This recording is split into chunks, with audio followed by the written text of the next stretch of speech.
Hi friends, it's dinner time, so I was thinking about what should I eat for tonight, and I grabbed this. I grabbed the pruners and this one, and I was thinking to pick up some eggplants. I was thinking about to cook the torta. Torta means with egg.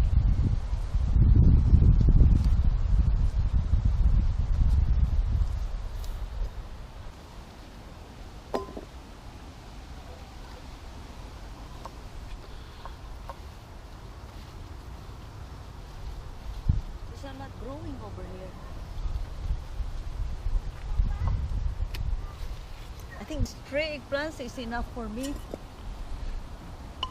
because my husband is in a raw diet right now, but I'm supporting for that. Oh, it's a lot over here, but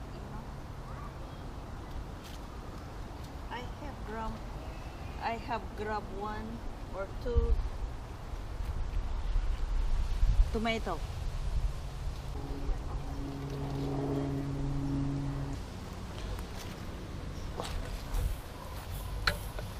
Have to pick up some kamote stuff.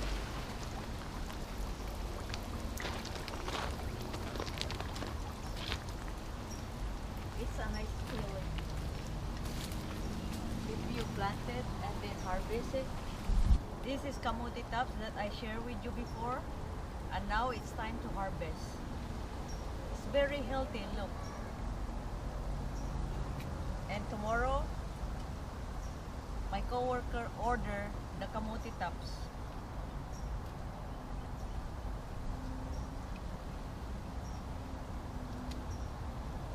It's very healthy, big leaves.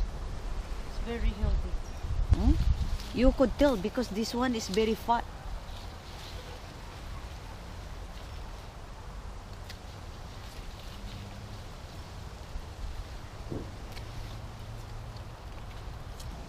Once you cut it, it's getting more and more and getting more abundance.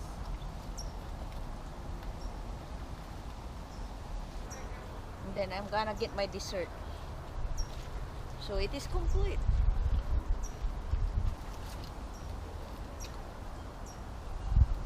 It's easy to eat.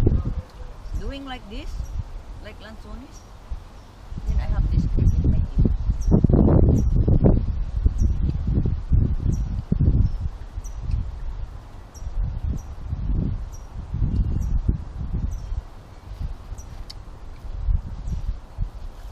I'm gonna harvest a merry colored now.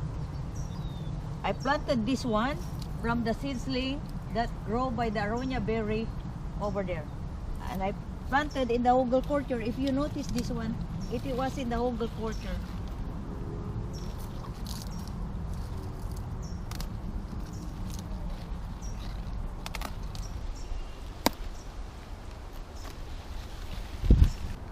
Beautiful leaves, and now I have to harvest the egg by the hoops.